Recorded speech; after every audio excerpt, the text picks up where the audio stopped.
नमस्ते दोस्तों, आज सुनिए प्रवासी साहित्यकार कादम्बरी मेहरा की लिखी हुई कहानी कृष्णा की चूड़ियाँ।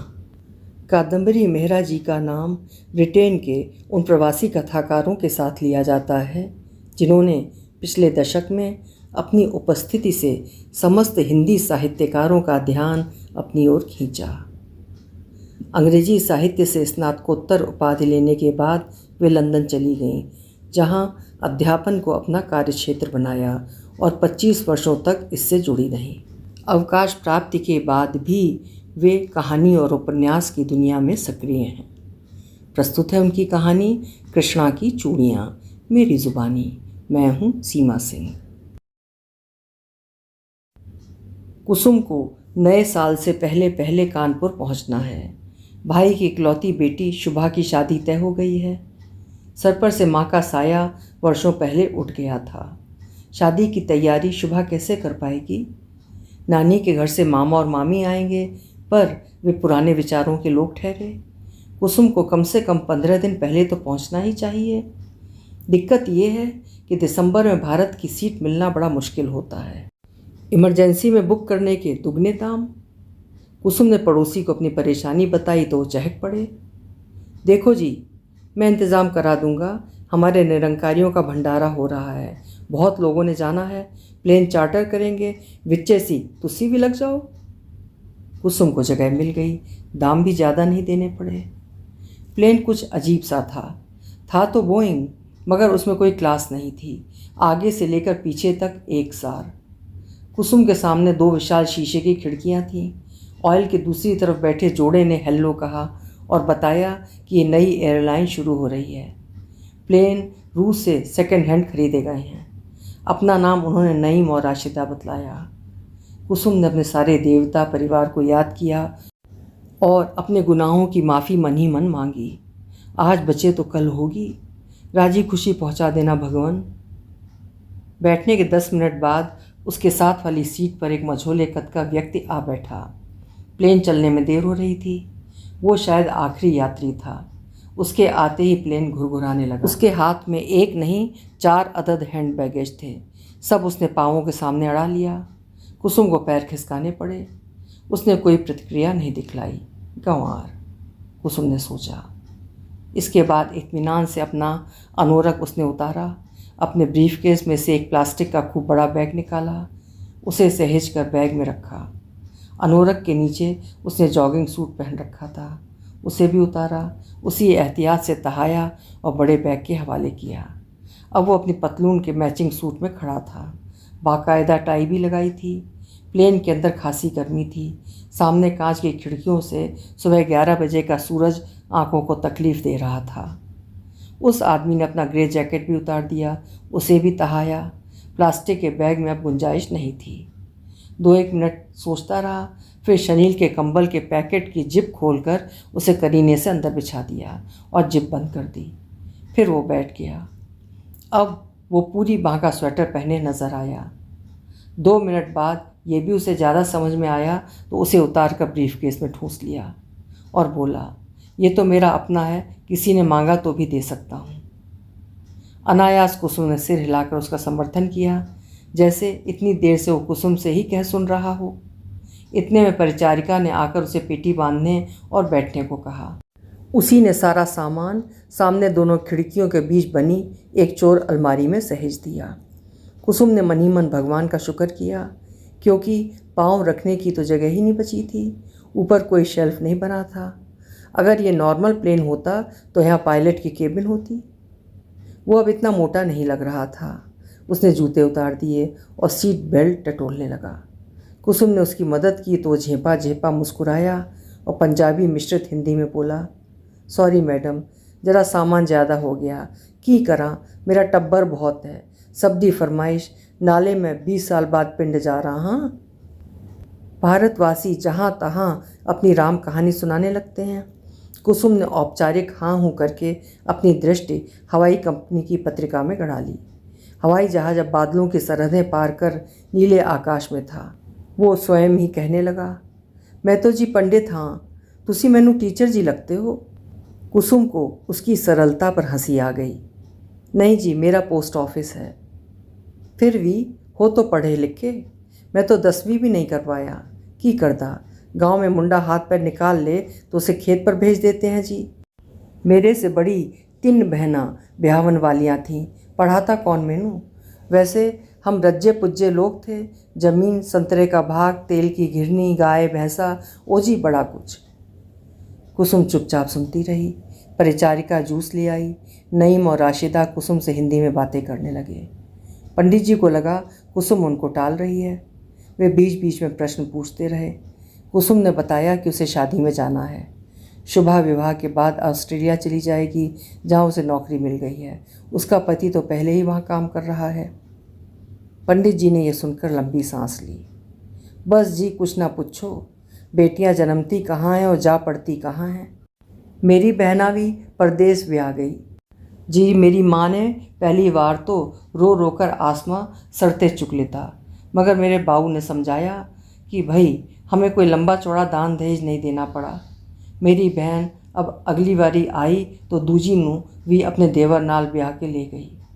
कुड़ी मेहनतन होवे और जवाब सवाल ना करे तो सारे उसे लाइक करते हैं जी। बस 2 साल बाद तीजी का नंबर भी लग गया।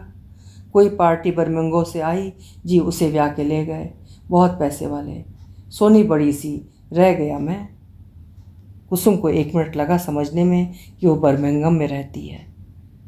आपकी बड़ी दोनों बहनें कहाँ पर हैं? ओ जी, कुलवंतरी अर्थात कोवेंट्री। ते मैं लंदन। मैं जी एक ही भाई था। बहना बहुत कुछ मेरे वास्ते भेजती थीं, राखी हो या टिक्का। जो भी आंदा चांदा मिलता मेरे वास्ते गिफ्टां ही गिफ्टां। पर मैं तो गरीब गांव वाला। मेरा ब्याह होया तो सब घर आए। तीनों के 5 बच्चे। मामा फक्कड़, क्या देता। गांव में उनके लायक मिलता भी क्या जी। चंगी तरह खिला पिला के गन्ने चुप्पा के लाड़ने वाला अर्थात बालकों नू विदा किया। नाल ले जाने वास्ते लड्डू मट्ठियाँ और अम्ब दा अचार, बस। पंडित जी की बातों में एक मलाल था, एक बेचारगी। कुसुम ने तसल्ली देते हुए कहा, ये तो सबसे अच्छा तोहफा है। घर की ताज़ी चीज़ें यहाँ लंदन में खाने को कहाँ मिलती हैं। हाँ जी, वो तो ठीक है, मगर था तो गरीब का घर। मेरी अपनी फैमिली बढ़ने लगी सुखनाल। 3 बेटे आ गए। कृष्णा का बड़ा मान हो गया। मेरी माँ के 3 कुड़ियाँ, कृष्णा के पुत्र ही पुत्र। वो भी चहकने लगी जी। कहती थी, देख तेरी बहना कितना सोना पाके आती हैं, बच्चे कितने तमीज़ वाले बनाए हैं, स्कूल जाते हैं। यहाँ क्या बनेंगे, गोबर चुकेंगे। पहले तो मैं बड़ा शर्माया, मगर गांव की बात आप जानो। बाऊ को हैजा हो गया, वो चलता बना। साहूकार का उधार मेरे लिए छोड़ गया। हमारा संतरों का बाग निकल गया। 2 भैंसें बूढ़ी हो गई थीं, चारा ज़्यादा दूध कम, उनको भी निकाला, आमदनी कम। मेरी माँ ने बेटियों से ज़्यादा अपनी भैंसों को याद करके रोना। ऊपर से कृष्णा को एक बेटी चाहिए थी। गुजारा ही रह गया बस। मैंने भी कमर कस के कहा कि कोई राखी टिक्का नहीं जब तक मुझे इंग्लैंड नहीं। कुसुम को अब उसकी कहानी में रस आने लगा था। नईम और राशिदा अपने घर की बातें कर रहे थे। कुसुम ने पूछा, क्या आपके घर बेटी हुई फिर? ओ जी, हो ही गई। मेरे ऊपर तो एक और डिग्री आ बैठी। 4 बच्चे, एक बूढ़ी बीमार माँ, रोज़ का आया गया, कमाई बस खेत की। पैसे कहाँ थे। बड़ी दोनों तो चुप मार गईं। फिर छोटी कुक्की अपनी नई बेबी को लेकर घर आई। उसे कृष्णा पर बड़ी दया आई। उसने मेरे को बुलाने का इंतज़ाम किया, स्पॉन्सर का कागज़ भेजा। किशन महाराज की कृपा नाल मैं इधर आ गया। तब से इधर ही रहा, पहली बार घर जा रहा हूँ। कुसुम को इस इंसान से बड़ी सहानुभूति हुई। रविंद्रनाथ टैगोर के चरित्र काबुलीवाला की छवि अनायास उसके मन को मथने लगी। जहाज अब यूरोप के ऊपर उड़ रहा था। नीचे जर्मनी का सुप्रसिद्ध ब्लैक फॉरेस्ट था। उसके अंचल में फैले खेत रंगोली के नमूने से लगते थे। मशीन से कटे छटे चौकोर, पंचभुजी या अष्टभुजी आकृतियों से संवारे खेत, जिनमें फसलें इस प्रकार रोपी गई थीं कि उनके रंग अलग अलग वानगी प्रस्तुत कर रहे थे। कुसुम मंत्रमुग्ध उन्हें निहारती रही। लंच में कुसुम ने शाकाहारी भोजन लिया, मगर पंडित जी ने मुर्ग मंगवाया। खाना जब तक समाप्त हुआ, सामने का दृश्य फिर बदल गया। जहाज अब स्विस आल्प्स पर से गुजर रहा था।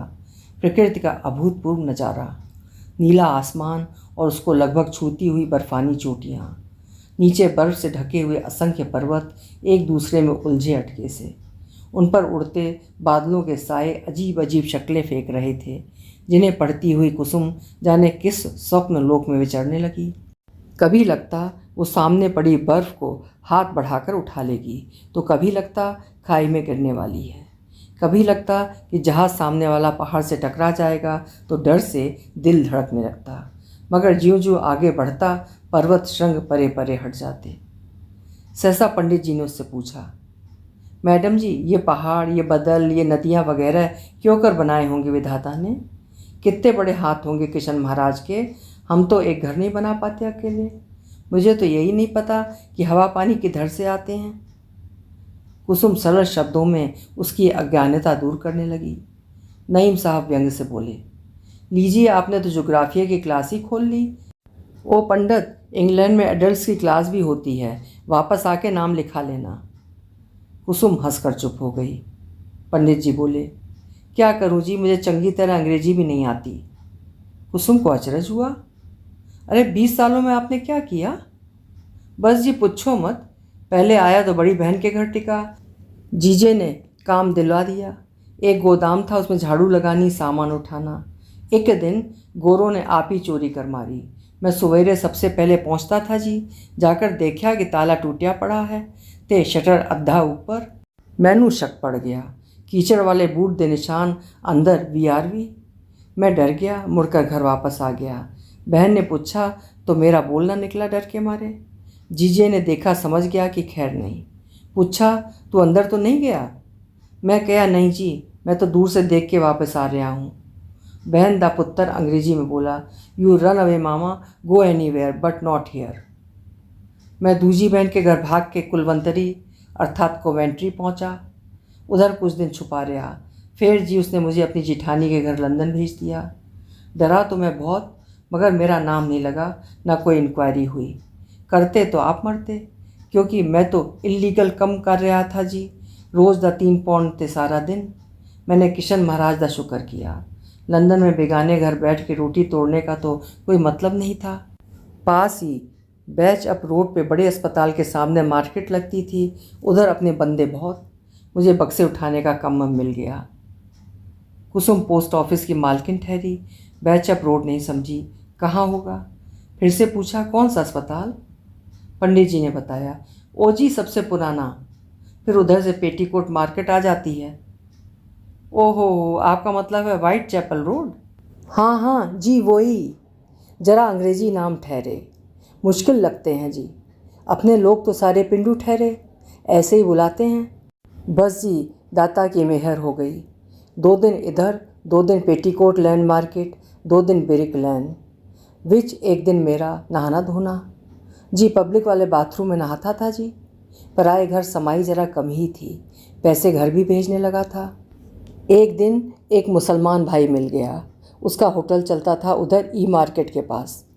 काम ख़त्म करके मैं रोटी दाल उधर ही खाने जाता था। एक दिन बड़ी सर्दी थी, मैं उधर ही बैठा बारिश बंद होने का इंतज़ार कर रहा था। उसने पूछा, भांडे धोएगा? 3 पौंड और खाना मुफ्त, 7 दिन काम। होटल शाम को खुलता था। उधर सारे मेडिकल कॉलेज के लड़के खाने आते थे। बस जी मेरा काम चल पाया। होटल वाले को मैंने बोला, सारे पैसे इकट्ठे महीने पीछे दे, घर भेजूँगा। बड़ा चंगा बंदा था जी। होटल 12 बजे बंद होता था।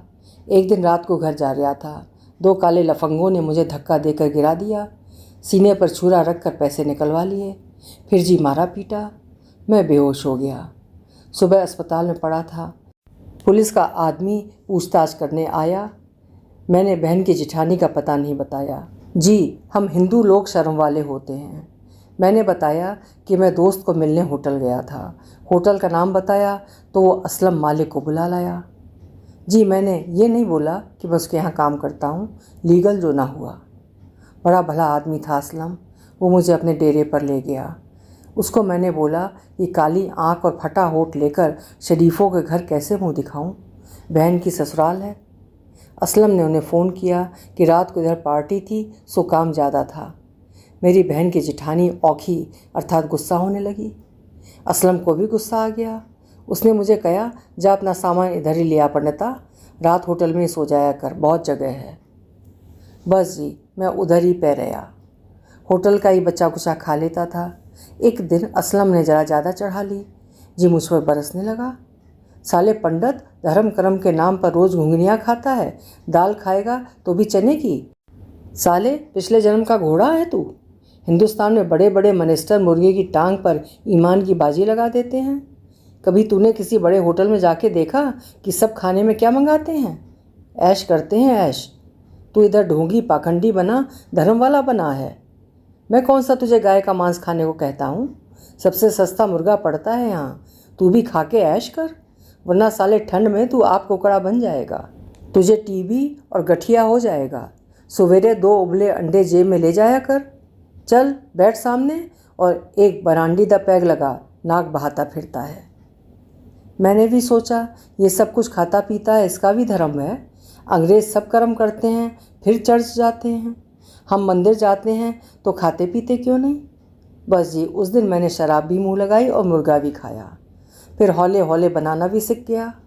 असलम को मुझ पर भरोसा था, आदमी जानदार था, कभी कोताही नहीं की। 10-5 पौंड एवं ही पकड़ा देता था। 4 साल में उधर ही रहा पया, ना कोई मंदिर, ना रिश्तेदार, ना गुरुद्वारा। मगर एक दिन असलम मर गया। कुसुम, जो अब तक पंडित जी की कहानी में पूरी तरह रम गई थी, झट से बोली, अरे कैसे? बस जी, उसका कत्ल हो गया। राम राम, कोई ऐसी वैसी बात होगी या नस्ल परस्ती? पंडित जी हिचकिचाए। 1 मिनट तक बिल्कुल चुप बैठे रहे, शायद तौल रहे थे कि बताएं या नहीं। मामला शर्मनाक तो था ही, मगर फिर भी वो आज सब कुछ उगल देने के मूड में थे। कुसुम जैसी कंपनी फिर मिले ना मिले। जरा आवाज़ को दबाकर कहने लगे, ओ जी, मैंने अपनी आँखों देखा। मैं होटल के पीछे कूड़ा कचरा फेंकने गया था। करीब 10-12 बैग होते थे रोज़। हमारे कूड़े के ड्राम में तो मेरे से भी ऊंचे। 2 फेरे कर चुका तो पुलिस की गाड़ी का सायरन सुना। 3-4 गाड़ियाँ इक्को संग सामने वाले दरवाजे पे आके रुकी। मैं जल्दी से बाहर हो गया। हाथ में 4 बैग कूड़े के थे। मैं उनमें छुप गया। दीवार से चिपक कर सांस रोके खड़ा रहा जी। कोई 4-6 मुस्टंडे होटल में आन धमके और मेजा पलटने लगे। मैंने देखा असलम पिछली खिड़की से दूसरे के यार्ड में कूद गया और भागा। मैंने भी डर के मारे बैग पटके और कूड़े के ड्रामों की आड़ लेकर निकल गया। दोनों जेबों में हाथ डालकर मैं ऐसे चलने लगा जैसे कोई और ही राहगीर हो। गली के मोड़ पर मैं लेफ्ट मुड़ा। असलम आगे गली के दूसरे छोर पर नजर आया। फिर किसी घर से शायद अंधेरे में एक जनानी सरते रुमाला बंध के निकली और हमारे बीच आ गई। मैनू असलम फिर नहीं दिखा। जनानी रेट वाली गली में मुड़ गई। मैं अगले मोड़ से लेफ्ट मुड़ा। कोई 10 गज परे असलम गिरा पड़ा था। मैं रुका नहीं। मेरे पीछे कोई चिल्लाने लगा, help the man, call the ambulance. मैंने मुड़कर देखा एक बार, मगर जल्दी जल्दी निकल भागा। बात यह है जी, असलम था तो बड़ा अच्छा, मगर धंधे उल्टे पुट्ठे पाल रखे थे। होटल में रात को जो खाने पीने आते थे उनको ड्रगें सप्लाई करता था। अपने होटल की सारी रसद ढाका से मंगवाता था और खुद हीथ्रो जाकर छुड़ाता था। मेथी धनिये के संग भंग की गठिया छुपी होती थीं। गुड़ की भेली को अंदर से खोखला करके ब्राउन शुगर भरी होती थी। अकेला असलम नहीं था, पूरा एक गैंग था। उसमें कस्टम वाले भी शामिल थे। एक गोरी आती थी होटल में, वो असलम को बड़ी जफ्फियाँ पाती थी। बस जी, पुलिस को शक पै गया। मगर जी, अंग्रेज़ होते बड़े गधे हैं। रेड मारनी थी तो सायरन क्यों बजा कर आए? दराजे खोली, रौला पाया तो चोर निकल भागा। मगर उसे मारा किसने? कुसुम ने जिज्ञासा से पूछा। ओ जी, की पता, खबर है उसी गैंग का कोई हो, मोहल्ले में ही रहता होगा। मेरे जान में वो कोई जनानी काम तमाम कर गई। हो सकता है कि वो कोई मर्द हो। ठां की आवाज़ भी नहीं हुई जी। कहंदे वे पिस्तौल भी बिना आवाज़ की मिलती है इस मुल्क में। मैं तो कभी उधर मुड़ के गया ही नहीं। शुक्र करो बच गया। 2-4 मिनट भी रह जाता तो पुलिस मुझे पकड़ लेती जी, मेरा पासपोर्ट जो नहीं था। फिर? कुसुम ने सर सहमत में हिलाया। फिर जी मैडम, मैं सीधा स्टेशन आया और मैंने पहली ट्रेन पकड़ी। वो पंडिंगटन जाकर रुकी। उधर से बस पकड़ के मैं साउथ हाल आ गया।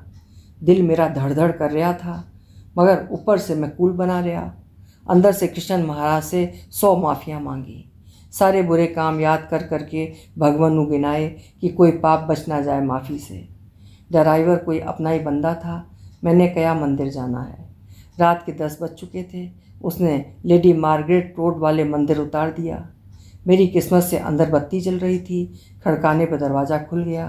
असलम ने सिखाया था मर्द की जेब कभी खाली नहीं रखनी। मेरे पास भी 10-5 होते थे।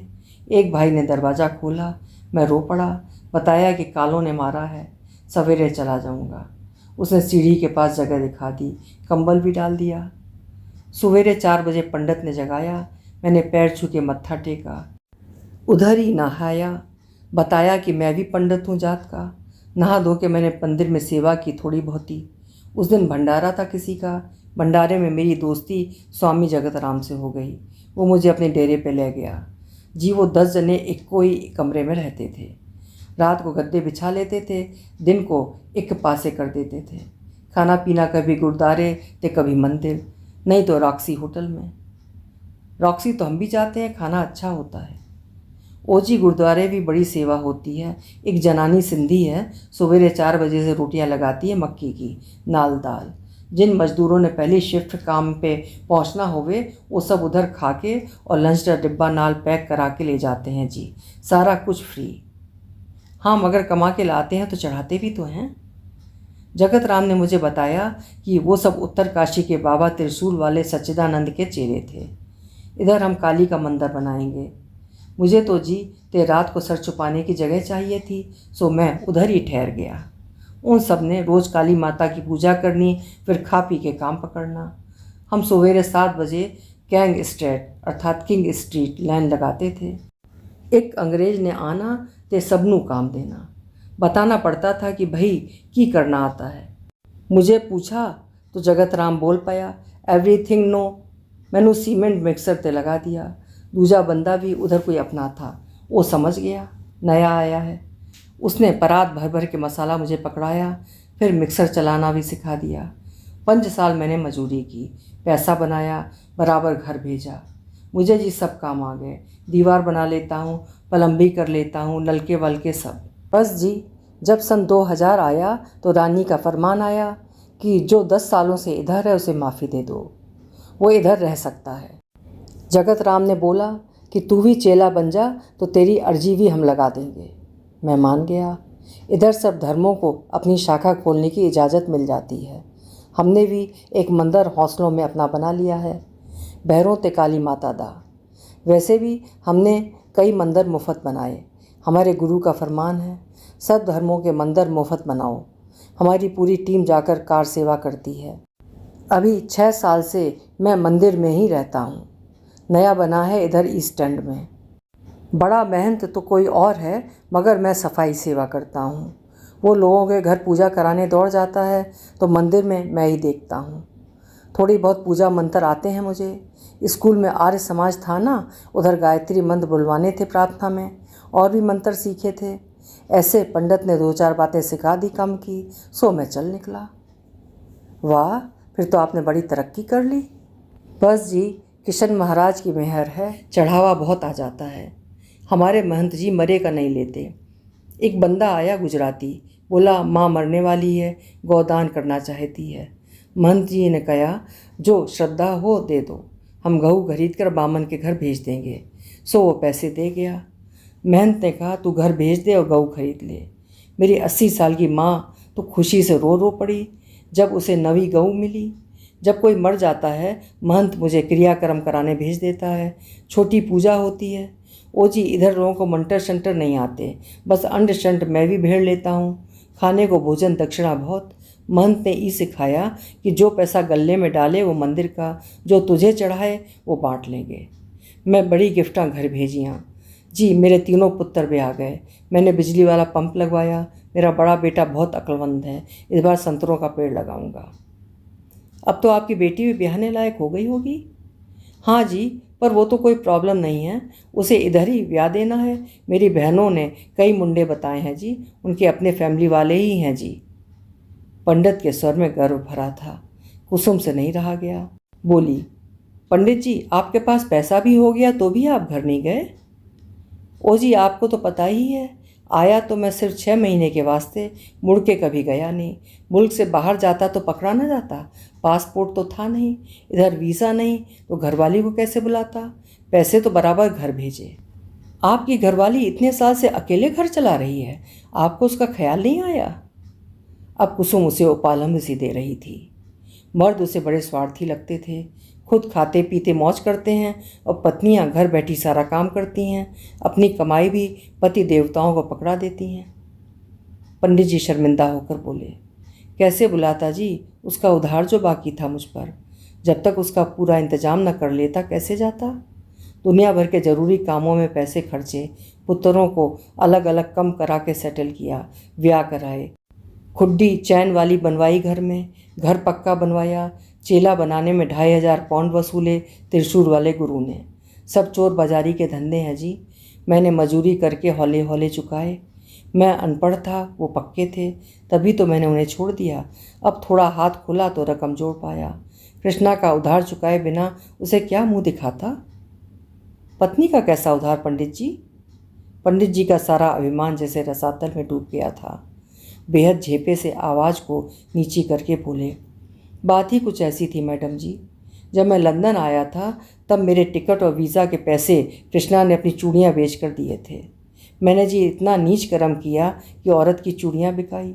अब मैं 8 चूड़ियाँ बनवा के ले जा रहा हूँ, बल्कि मेरी एक जजमान ने सुना तो सोने की बालियाँ भी बनवा दी। समझो मैं सूद ब्याज समेत लौटा पाऊँगा इतने सालों बाद। मर्द को अपनी इज्जत रखनी चाहिए। अभी आप सुन रहे थे कादम्बरी मेहरा जी की लिखी हुई कहानी कृष्णा की चूड़ियाँ। कैसी लगी आपको ये कहानी? मुझे उम्मीद है कि कहानी आपके दिल में भी उतर गई होगी। कमेंट में लिखकर ज़रूर बताइएगा। कहानी पसंद आई हो तो लाइक और शेयर ज़रूर करिएगा। हिंदी साहित्य की उत्कृष्ट कहानियाँ सुनते रहने के लिए चैनल को भी सब्सक्राइब करना न भूलिएगा। धन्यवाद।